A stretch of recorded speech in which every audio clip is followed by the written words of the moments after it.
It's a staggering number. According to the latest St. Anselm College Survey Center poll, 74% of New Hampshire registered voters believe the country is on the wrong track. That means that incumbents at the highest offices in New Hampshire, 4 of which are Democrats, have seen their numbers decline. The 3 of those Democrats up for re-election are all what political insiders refer to as underwater.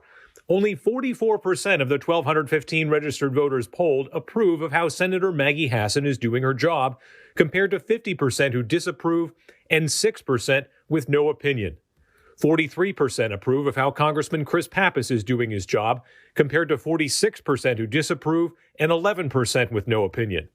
And 40% approve of how Congresswoman Annie Kuster is doing her job, compared to 48% who disapprove and 12% with no opinion. It's going to be a tough road ahead for incumbents at any level. 55% approve of how Governor Chris Sununu is doing his job, with 43% disapproving and only 1% with no opinion.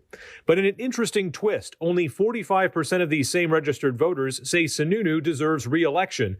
45% say they want someone new, and 10% are unsure. Again, that's 74% of people who believe the country is on the wrong track, is a very toxic number for anyone on the ballot. When it comes to the major piece of legislation being debated in Washington, the Freedom to Vote Act, this poll shows a potentially favorable response.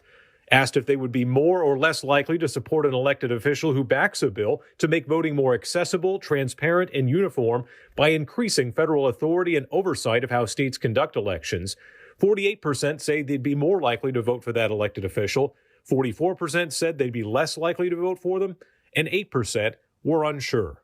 Adam Sexton, WMUR,